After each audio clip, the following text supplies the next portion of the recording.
Buenos días, ¿cómo están? Bienvenidos.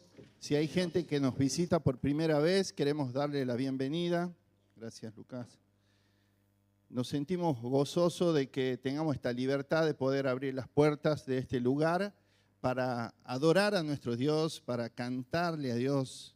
Y antes que empecemos con el mensaje, queremos invitarles, si hay gente nueva tal vez que quiera aprender más del Señor, de la Biblia, que lo invitamos. Hay bases fundamentales en este momento a comenzar en las aulas que están acá al costado. Pueden pasar, pueden hablar con Caro, allá está al final. Pueden hablar con ella, si se anotan o por lo menos vean de qué se trata y les aseguramos que no van a querer dejar de participar y de aprender porque tenemos un Dios grande que nunca, por lo menos en esta vida, vamos a, no sé si no alcanzará la eternidad, llegar a conocer a un Dios tan poderoso, tan hermoso. Así que queremos invitarles que puedan pasar por ahí. Bueno, como les decía, en esta mañana vamos a hablar de un tema que seguramente por el título, muchos de ustedes ya se darán cuenta tal vez de qué vamos a hablar o no, quién sabe, pero quiero decirle de que tiene mucho que ver con esta canción que hemos cantado recién. Lo más grandioso del Evangelio de Jesucristo, es que siendo nosotros pecadores, Cristo murió por nosotros. Y lo más hermoso, dice la palabra de Dios, que nuestro gran Dios, siendo justo, santo, perfecto, dice que tira a lo más profundo de la mar nuestros pecados y ya no tiene más memoria de ello. Y reescribe nuestra historia, nos da un nuevo nombre, una nueva identidad. Y esta es la verdadera identidad del diseño original de Dios. Así que quisiera que podamos ver en este tiempo de qué se trata esto. Vamos a ver qué quiere decir restaurados sobre las ruinas. Pero antes quisiera orar y pedirle al Señor su guía. Oramos, Señor, en el nombre de Jesús. Yo te pido, Dios de los cielos, grande, poderoso, misericordioso, Señor, que has permitido que hoy abramos nuestros ojos y que podamos participar en este lugar, Señor, de comunión, de tu amor, del cuerpo de Cristo.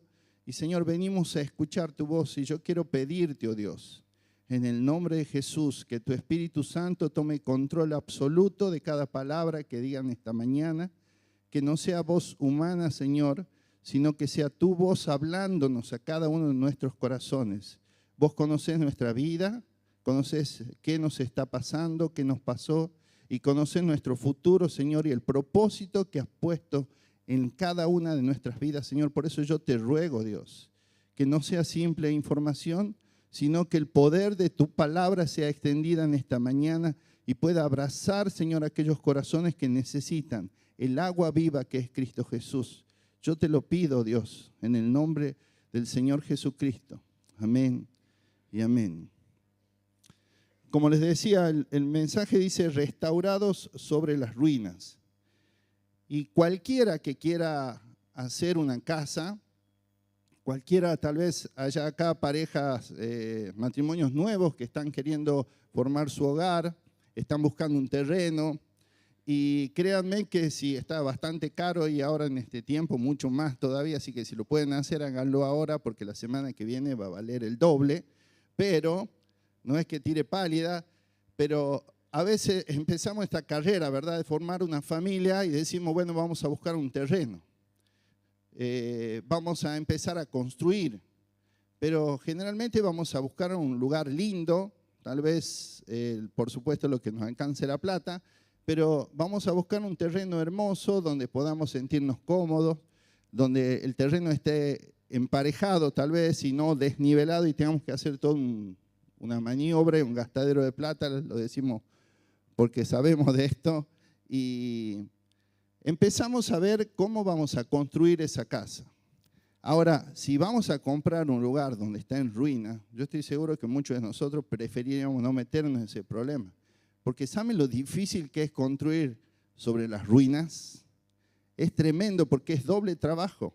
Sacar los escombros y empezar a construir, emparejar, etc. Entonces, ¿qué es esto de ser restaurados sobre las ruinas?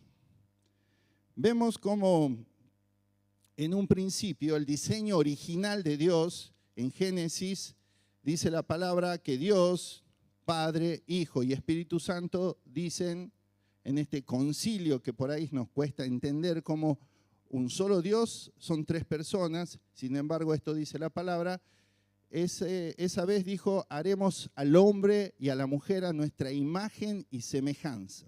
A imagen de Dios lo haremos. Y este era el diseño.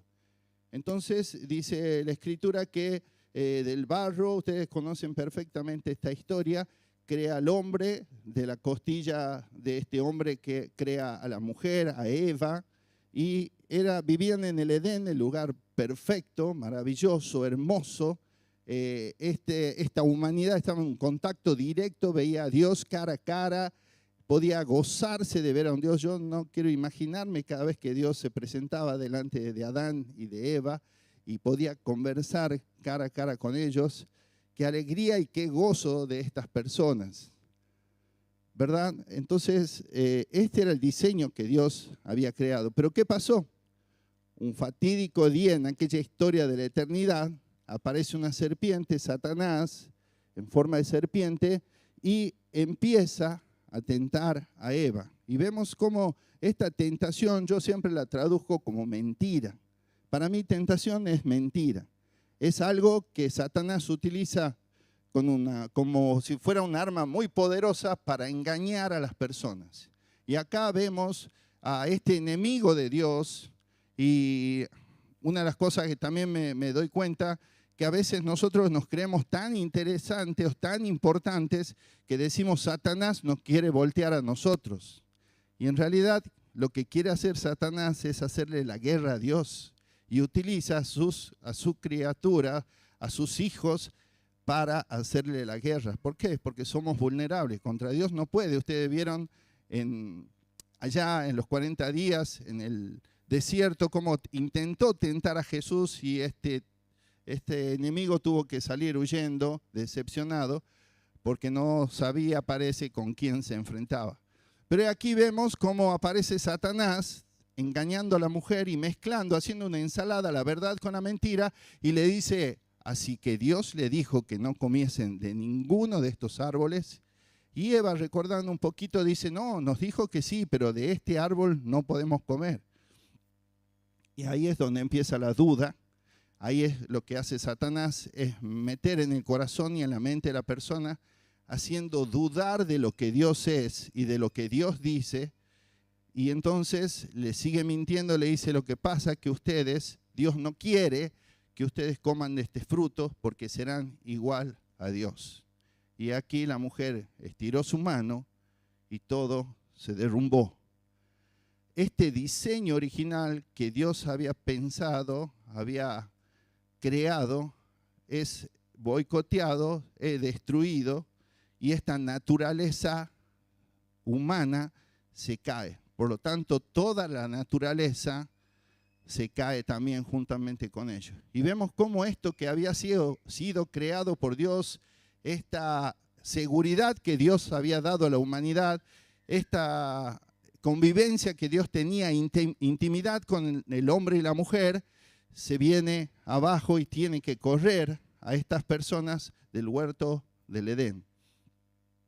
Cómo esta naturaleza caída colapsa y se viene abajo. Y bueno, y hoy en día conocemos la ruina que se produce en la humanidad a través del pecado, la maldad, etc. Pero, ¿qué tiene que ver esto con los muros, diríamos? Y vamos a ver cómo luego del pecado, vamos a leer lo que dice la historia en Nehemías y los muros caídos. Muchos de nosotros conocemos perfectamente esta historia, o si no la conocen, les animo a que puedan leer este libro que es tremendo, que sacamos muchas enseñanzas. Podemos hablar, muchas veces se lo tomó este libro como un ejemplo de liderazgo que tenía Nehemías, y muchos de nosotros podemos decir, wow, este tipo era tremendo, a mí me gustaría ser como Nehemías, pero no soy ni maestro mayor de obra ni nada por el estilo y no tengo el carácter de líder, copero. Muchas veces podemos tomarlo de esa manera, pero yo quisiera que lo veamos de otra manera ahora. ¿Qué es lo que pasa en esta historia? Vamos a leer algunos pasajes al principio nomás para que tengamos idea. Dice Nehemías: yo soy Nehemías, hijo de Acalías, y esta es mi historia. En el mes de Kislev, cuando Artajerjes, que era un rey en Babilonia, llevaba 20 años de reinar, yo estaba en el palacio del rey en Susa. En ese momento llegó mi hermano Ananí con unos hombres que venían de Judá, de la tierra de donde pertenecía Nehemías. Para ponerlo en contexto, el pueblo estaba cautivo en Babilonia porque habían abandonado a Dios. Entonces, copero del rey, que era Nehemías, era un hombre con un cargo alto en el reinado, imagínense ustedes, era el hombre de total confianza del rey. Era el copero, era el que tomaba el vino, tomaba el agua o todo lo que el rey iba a consumir, justamente arriesgando su propia vida por si querían envenenar al rey. Y cuando él tomaba y no pasaba nada, recién el rey podía hacerlo. Entonces el rey tenía una confianza absoluta en este copero y dice la historia que Nehemías estaba triste, bueno, esto vamos a ver ahora, por estas noticias. Y su hermano y esta gente le dice, dice Nehemías, cuando les pregunté cómo estaba la ciudad de Jerusalén y cómo estaban los judíos que no fueron llevados prisioneros a Babilonia, ellos me respondieron: los que se quedaron en Jerusalén tienen graves problemas y sienten una terrible vergüenza ante los demás pueblos. Los muros de protección de la ciudad están en ruinas y sus portones fueron destruidos por el fuego. Vemos el desastre que hubo en la invasión de este pueblo, porque habían abandonado a Dios, y era, imagínense ustedes, la desolación que había en esta ciudad y sobre todo en la vida de aquellos que habían quedado en ese lugar. Y obviamente estas murallas que protegían al pueblo estaban rotas, estaban caídas. Dice la Escritura que había pedazos de pared, pero muchos huecos y muchos escombros. Entonces era fácil que los enemigos entraran y hicieran lo que querían. Acá quiero hacer un paréntesis. Ya hubo unos periodos anteriores a esto donde Zorobabel había venido, un político, y empezó la reconstrucción paulatinamente. Después vino Esdras, unos 60 años después, que era un sacerdote que empezaron a restaurar el templo. Y a mí me llama mucho la atención porque veo que antes de las murallas empiezan a restaurar el templo. Y yo tomo como que, para mi vida por lo menos, lo primero que tengo que restaurar es mi relación con Dios. Y luego las murallas. Y vemos acá que Nehemías, cuando le dicen esto, él exclama: cuando oí esto me senté a llorar y durante varios días estuve muy triste y no comí nada. Y yo pensaba, ¿cuántos de nosotros, los cristianos, nos puede llegar a doler lo que les pasa a otros? Y a veces vemos que en un mundo egoísta, muchas veces nos preocupamos por nuestras vidas, que nos vaya bien, que tengamos paz, que vengamos a la iglesia, que hagamos todo lo que tenemos que hacer mientras mi familia esté bien y cuidamos mi casa nada más.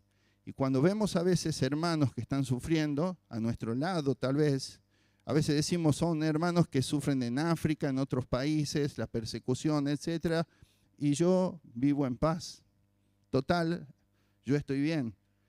¿Cuánto de esta sensibilidad de Nehemías hay en nuestros corazones? Y yo mismo me pregunto eso y digo, tal vez, bueno, están lejos, no puedo hacer nada, pero hay hermanos que se sientan a la par mía en las reuniones y que yo sé que le va mal. ¿Y qué hago yo para ayudarles?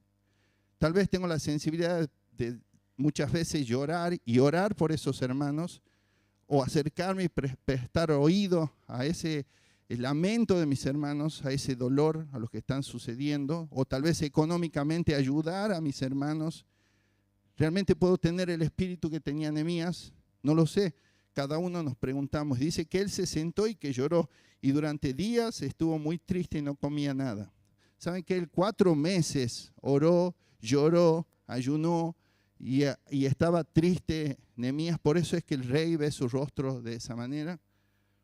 Y le preguntó a Dios en oración y le dijo, Dios grande y poderoso. Y vemos cómo Nehemías reconoce la grandeza de Dios primeramente. Ante ti todo el mundo tiembla de miedo. Tú cumples tus promesas a los que te aman y obedecen. Y él reconoce que Dios es un Dios de pacto que cumple sus promesas y nunca va a fallar. Escúchame y atiende mi oración, que soy tu servidor. Día y noche te he rogado por los israelitas, que también son tus siervos. Reconozco que todos hemos pecado. Otra versión dice, Señor, reconozco que yo y el pueblo hemos pecado. Y él se pone en primera plana. No es alguien que evade y dice, yo hago las cosas bien, estoy acá en Babilonia, no le hago mal a nadie, sino que él se pone primero y dice, yo he pecado, Señor. Yo me pongo con mis hermanos, Señor, y yo te clamo e intercedo también por tu pueblo, que somos pecadores. Día y noche te he rogado por los israelitas, dice. He pecado yo y también mis antepasados. Hemos actuado muy mal y no hemos obedecido los mandamientos que nos diste por medio de Moisés. Acuérdate de lo que le dijiste a Moisés. Y acá vemos que Nehemías dice, Señor, es verdad, hemos pecado, estoy arrepentido y el pueblo seguramente también, pero, Señor, y él sacaría una Biblia si lo hubiese tenido escrita, dice, Señor, acá dice, tu palabra, dice lo siguiente, que tú le has dicho a Moisés, si bien es cierto, le advertiste que si no te obedecían en todo, tú nos enviarías a países muy lejanos, pero también dijiste que si nos arrepentíamos y obedecíamos tus mandamientos, nos volverías a reunir. También dijiste que nos traerías de vuelta al sitio que has elegido para que te adoremos aún cuando estuviéramos en los lugares más lejanos. Y yo le hubiese agregado como Nehemías, bendita sea tu palabra, porque sé, Dios, que vas a cumplirla. Y es acá Nehemías que empieza una aventura tan tremenda, pero muy arriesgada, y dice la Escritura que el rey lo convenció y dijo, bueno, Nehemías, anda, hacé lo que necesitas. Y Nehemías dice, necesito plata, necesito cartas para que pueda pasar por los lugares que tengo que atravesar, para que no me hagan daño, necesito madera, necesito etcétera, etcétera. Y el rey le provee todo lo que él necesitaba y emprende el viaje a Jerusalén, donde empieza a reconstruir la ciudad.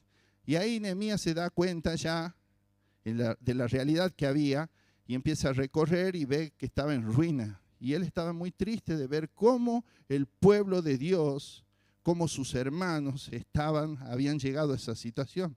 Y era producto del pecado, producto de que habían abandonado a Dios y Dios le había advertido que si lo abandonaba iban a quedar a expensa de los enemigos. Y vemos cómo estos muros caídos muchas veces en nuestras vidas también son representativos.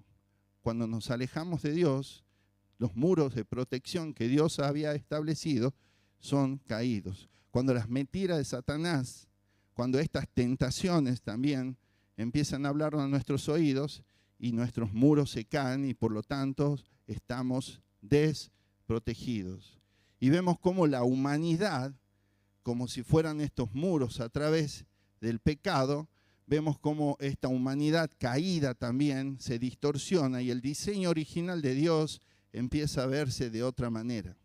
No como Dios lo había creado, y es donde el pecado empieza a jugar un papel preponderante en nuestras vidas. Y ustedes dirán, bueno, pero no todo es pecado, y es verdad, no todo es pecado.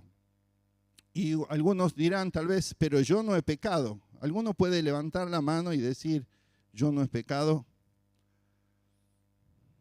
Bueno, parece que no vino hoy el que no pecaba, pero yo he pecado muchas veces. Yo hice cosas malas delante de Dios, muy malas, y muchos de ustedes tal vez conozcan. Algunos de ustedes saben de mi testimonio, pero cuando cantaba esta canción que cantamos antes, y dice, de mis pecados, Señor, te has olvidado. Yo no puedo creer cómo un Dios tan poderoso, perfecto, que lo sabe todo, llega a decir que Él tira a lo profundo de la mar mis pecados, que yo no merezco estar parado en este lugar, no merezco estar hablándole a ustedes por las cosas desagradables, asquerosas que hice en mi vida. por las cosas que había dejado que a través de la tentación o la mentira de Satanás, y no es por echarle la culpa a Satanás, porque yo también me hago cargo de mis responsabilidades, porque yo, conociendo aún lo que la Biblia dice, aún así había pecado y había cometido cosas tremendas. Pero las murallas, aquellas caídas, cuando pude ver que los escombros eran tan asquerosos y tan lamentables, solo la mano del Señor misericordioso mandó un Nehemías que empezara a reconstruir los muros. Y aquí donde vemos que el pecado hace tanto destrozo, hermanos, que nosotros también nos sentaríamos a llorar al lado de los escombros. Y muchos de nosotros diríamos, yo por lo menos pude encontrar en estos muros caídos dos características. Una, que los que voltean los muros son nuestras heridas, cosas que tal vez nos han pasado. Y cuando empezamos en este proceso de restauración y cuando Dios empieza a hablarnos, nos damos cuenta que hubo cosas en nuestras vidas que nos pasaron y que nos marcaron y que voltearon las murallas. Tal vez algunas cosas que han sido de aquellos años que hemos sufrido desde niño. Por eso cuando oraba Pablo y decía, Señor, protege a estos niños, en el ministerio de restauración vemos que desde la niñez se producen tantas heridas que nos acompañan durante todas nuestras vidas con esas mochilas y esas heridas que sangran constantemente y no sabemos cómo pararlas. Muchos de nosotros tal vez hemos recibido, yo he recibido abuso cuando he sido chico, niño, y eso me ha marcado mi vida, dolor, miedo, inseguridad, incertidumbres. Y eso me ha llevado a hacer otras cosas también. Y muchos tal vez han sufrido abuso, tal vez otros han sufrido abandono, tal vez otros han sufrido rechazo. Y puede que tengas 30, 40, 50 años, 70, y aún esos momentos fatales en nuestras vidas cargamos en nuestras memorias y en nuestras espaldas. Y tenemos corazones rotos porque no sabemos cómo levantar aquellas murallas que alguien ha hecho daño en nuestras vidas y nos ha volteado y nos ha desprotegido. Y tal vez están las murallas ahí. Y andamos por la vida poniendo nuestra mejor cara, diciendo todo está bien, cuando por las noches lloramos de dolor y no sabemos a dónde recurrir. Y tal vez hemos acudido a profesionales, y no tengo nada contra los profesionales, por favor.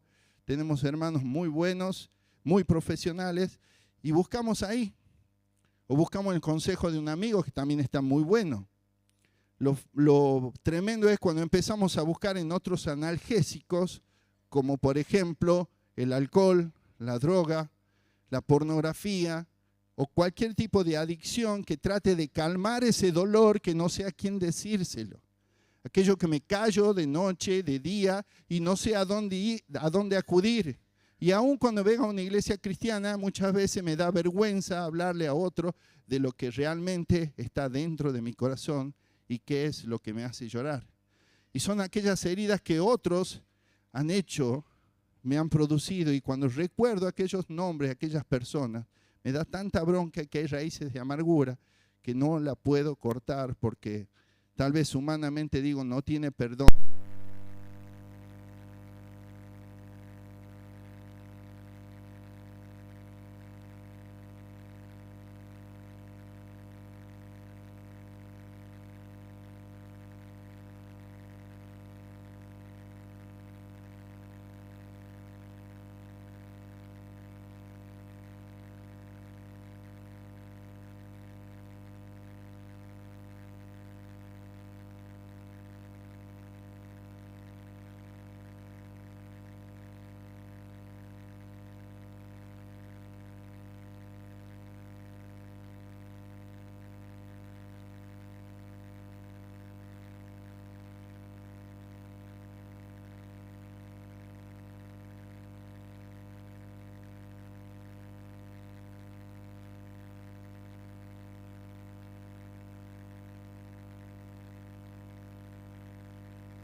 asqueroso que debía ser limpiado. Y a veces hacemos eso nosotros, hermanos.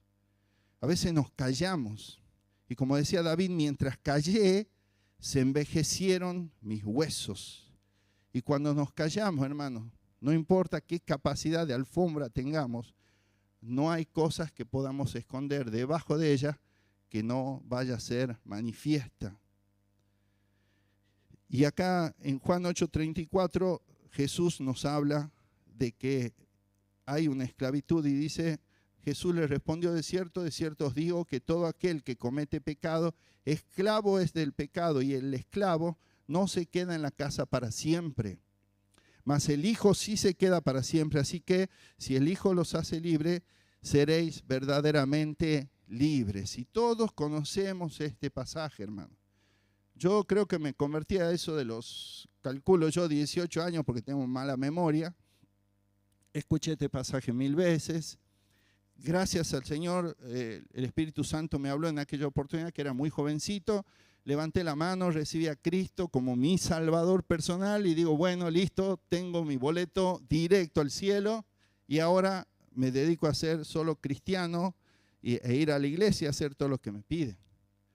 Pero ¿saben qué? Faltaba una parte, una pata en esta, que era realmente Jesucristo era mi Señor y no lo era. Yo conocía que Él traía libertad, pero Jesucristo no era mi Señor. Yo sabía que Él podía hacer esto porque lo había visto en la vida de muchos hermanos, pero en mi vida parecía que no funcionaba. Entonces llegué a dudar si realmente Dios tenía todo el poder para transformar vidas. ¿Por qué no transformaba mi vida? ¿Y por qué la vida de los otros sí?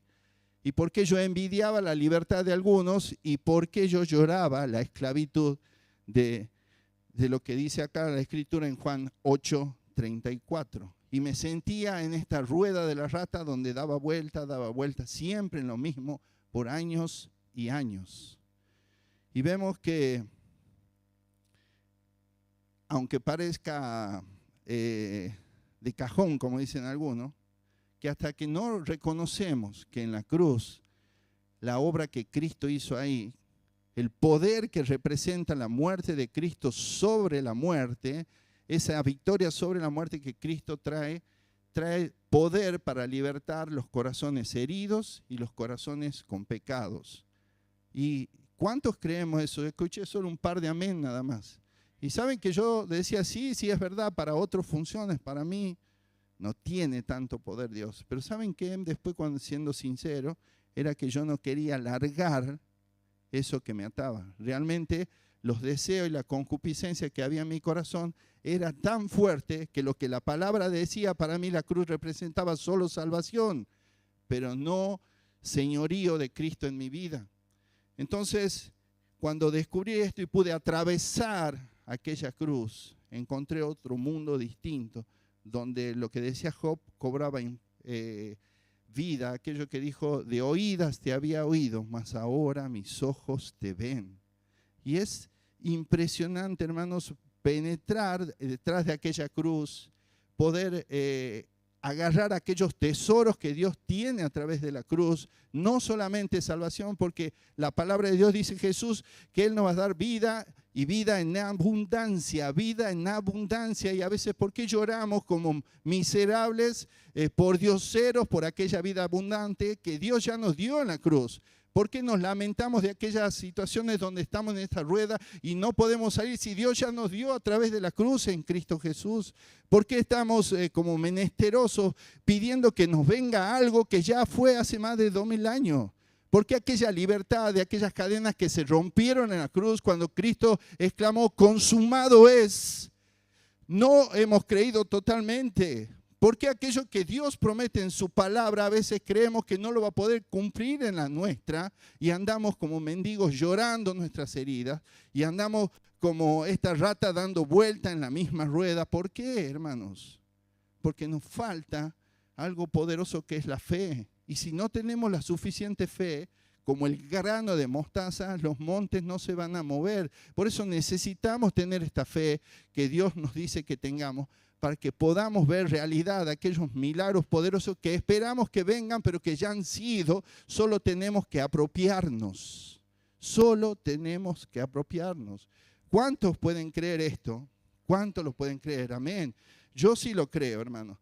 Pero es fundamental que hagamos un paso importante para que podamos llegar a este, tal vez, nivel de fe. Es que tenemos que hacer un paso importante. Algunos conocerán la historia del banano, ¿verdad? Para los que no conocen, yo les voy a contar. Ayer no pude contarla, pero creo que el Señor me va a permitir ahora contarlo, para que podamos entender en qué momento, por lo menos lo que me pasó a mí. Cada uno tiene su historia, su relación con Dios, y Dios le habla a cada uno conforme a lo que le pasa a ustedes. A mí me habló de esta manera. En mi proceso de restauración, ustedes conocen todo lo que yo hacía y que no era bonito, y por ahí queremos romantizar nuestros pecados. Decía, yo he pecado como todo el mundo. No, hermano, hay que ponerle nombre y apellido. Yo era adúltero. Y yo cometía muchas cosas y muchos dirán, ay, no digas eso porque no hay que romantizar el pecado, hermano, hay que ponerle nombre y apellido. No es que oramos y decimos, Señor, perdóname todos los pecados, porque cuando hablamos así, perdóname todos los pecados, es como que estamos desconociendo el pecado que realmente nos tiene prisioneros. Pero cuando decimos, Señor, perdóname esto, aquello, y le ponemos nombre y apellido, Dios ve nuestra honestidad y Él nos perdona porque Él lo dice. Pero nosotros somos sinceros delante de Dios. Y no solo obviamente era eso, había muchísimos más detrás, que no entro en detalle. Pero aquella noche cuando fui confrontado, cuando yo decía no iba a hablar, no iba a confesar, yo ya venía orando como Nehemías, y eran más de 4 meses y 4 años, no sé cuántas décadas venía orando para poder bajarme de esa rueda de la rata. Y Señor iba en su tiempo hasta que llegó aquella noche y me dijo que hablase. Y yo sentí de parte del Espíritu Santo que cuando yo no quería hablar, empecé a sentir un fuego dentro mío que me quemaba las entrañas. Yo no sabía qué me pasaba. Estaba dentro del auto con mi esposa y ella me había confrontado por algo que aparentemente no era tan grande y que yo podía zafar como había zafado siempre. Pero el Señor me hizo hablar y me decía, vos tenés que hablar.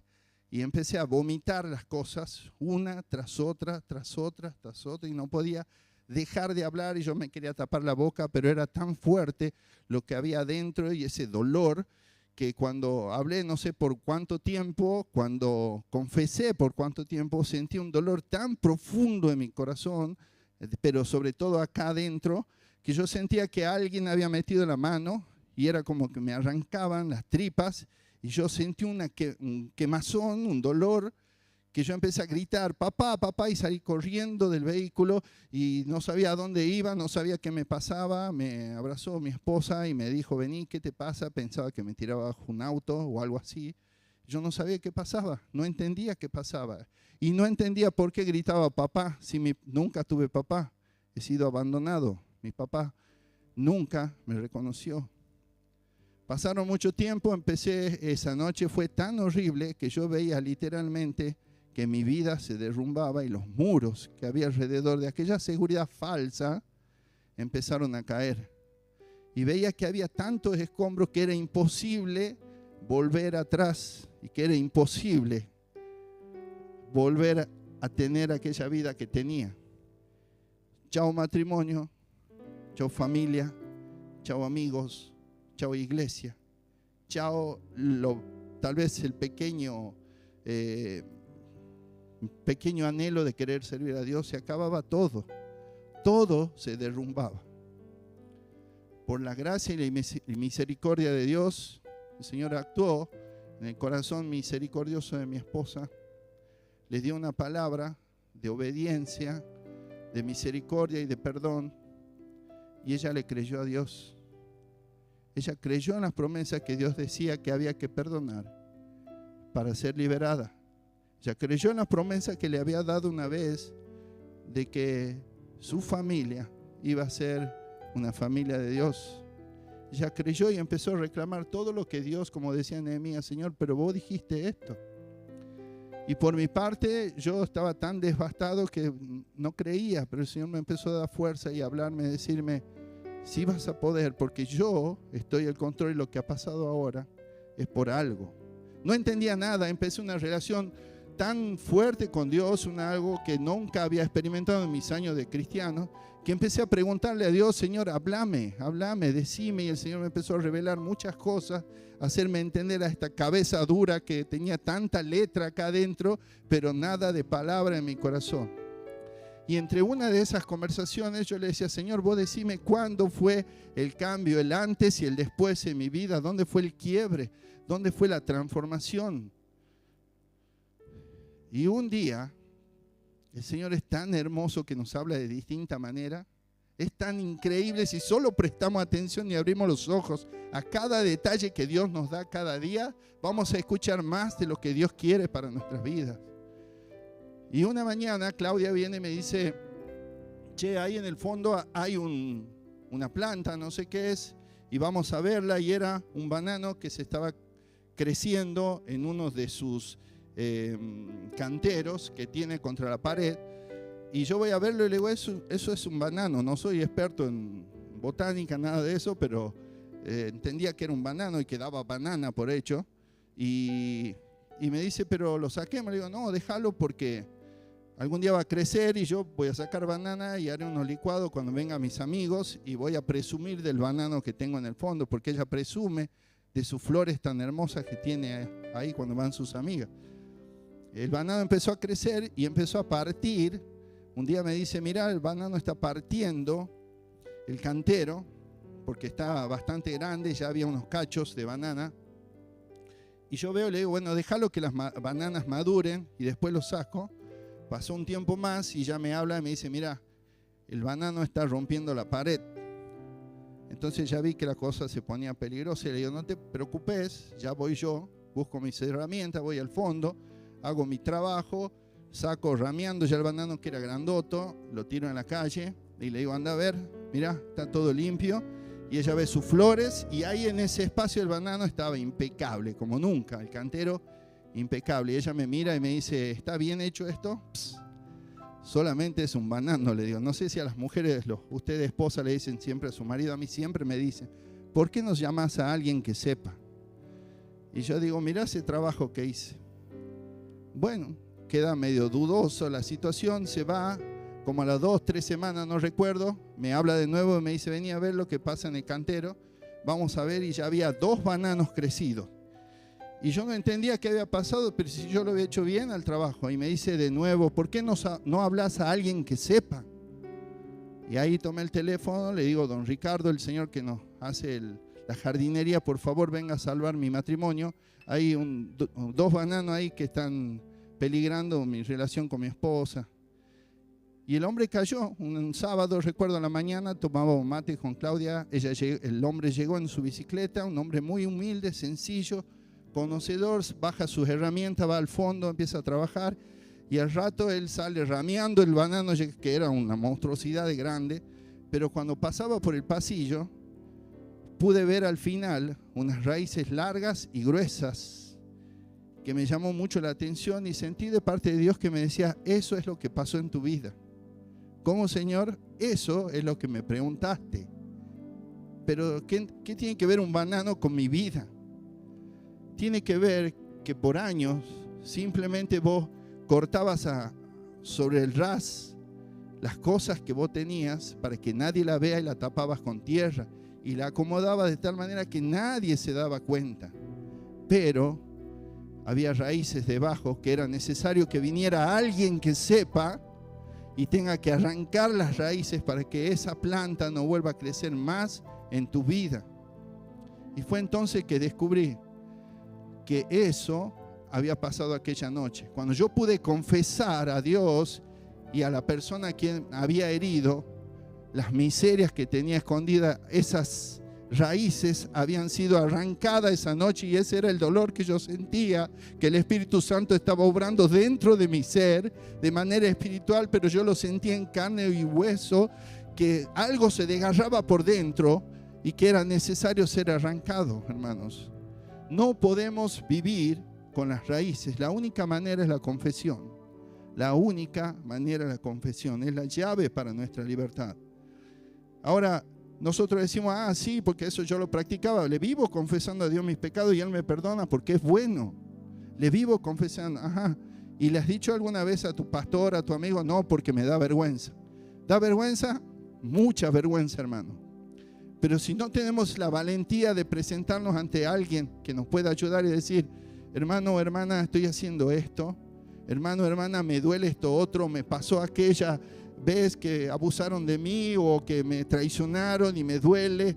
Y abrir nuestro corazón en la confesión y decir, esto es lo que tengo dentro mío. Si no hacemos ese paso de confesión, esas dos confesiones, hermano, poco vamos a obtener libertad. Dios sí nos va a perdonar, como dice 1 de Juan 1:9, que si confesamos nuestros pecados, Él es fiel y justo. Pero Dios se va a atrasar nuestra sanidad si no hacemos lo que dice Santiago 5:16. Oren unos por otros y confiesen sus pecados. ¿Para qué? Para que sean sanados. Hermanos, yo quiero animarle. Acá vemos que va a venir el proceso. Nehemías pasó un proceso, estuvo sujeto a la prueba. No va a ser fácil después, cuando empieza la restauración, porque vamos a estar en ridículo. Muchos se van a burlar, como se burlaron de Nehemías. Tal vez haya hermanos indiferentes que no presten ayuda porque no saben, tal vez. Desprecio, también vamos a tener desprecio, resistencia, desánimo interno. Muchas veces vamos a querer tirar la toalla. Yo miles de veces quise tirar la toalla. Dije, este proceso no es para mí.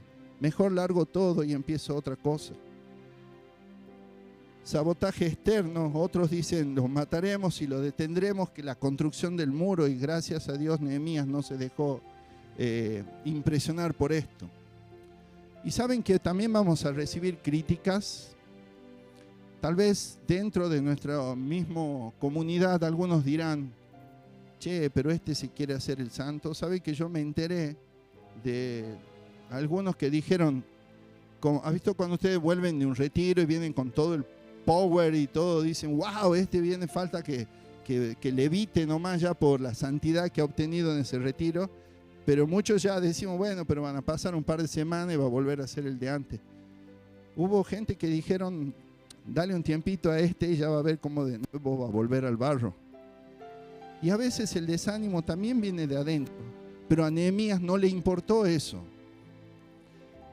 La difamación, el miedo.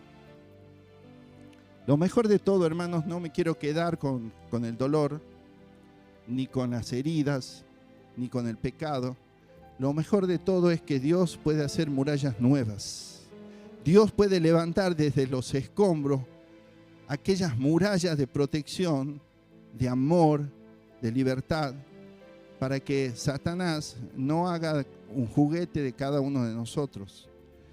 Dice el Salmo 18:1-2, dice, te amo, oh Jehová, fortaleza mía, Jehová, roca mía y castillo mío y mi libertador, Dios mío, fortaleza mía, en Él confiaré, mi escudo y la fuerza de mi salvación, mi alto refugio. Él es el que promete esto. Él puede hacer murallas en nuestras vidas, darnos la solvencia que necesitamos, el poder que Dios nos da, la convicción de que Él está al mando de nuestras vidas y las murallas de protección que Él nos da. Satanás va a tener que golpearse contra ella, porque dice la palabra que Dios es nuestra fortaleza. Y ¿saben qué es lo mejor de todo? Que vamos a dejar de mirar nuestras heridas, nuestros pecados. Una vez que uno empieza esta restauración, empieza a mirar a los demás como hacía Nehemías, a llorar por los demás, a ayudar a los demás, porque la bendición que Dios nos da no es para que seamos egoístas y la traguemos toda nosotros, para repartirla en el cuerpo de Cristo. Dice Isaías 58:12, y esto es para terminar.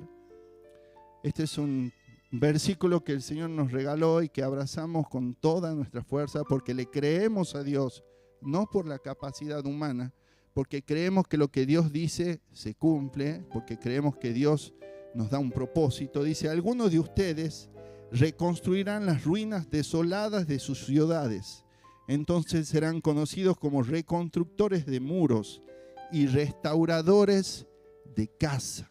Y hermano, no hay nada más hermoso que bendecir a otros. No hay nada más hermoso que decirle a otro: estás con las ruinas caídas, con los escombros.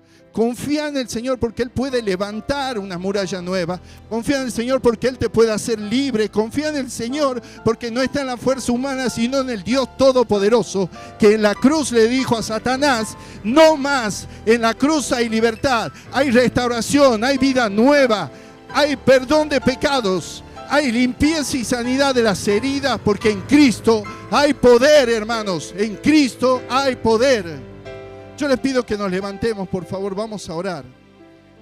Señor, Dios santo y poderoso, toda la gloria y toda la honra sea para ti, oh Dios.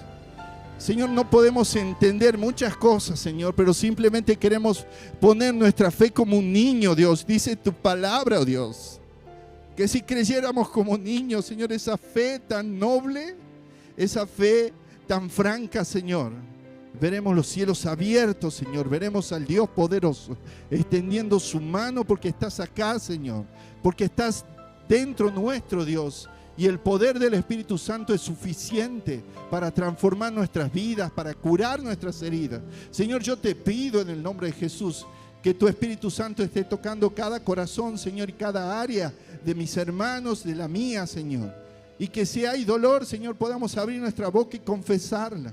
Si hay pecados, si hay adicciones, Señor, si estamos caminando en aquella rueda de la rata, oh Dios, que podamos abrir la boca, Señor, porque tu palabra dice: mientras confesé, cuando confesé, recién pude obtener aquello que tú me querías dar, Señor.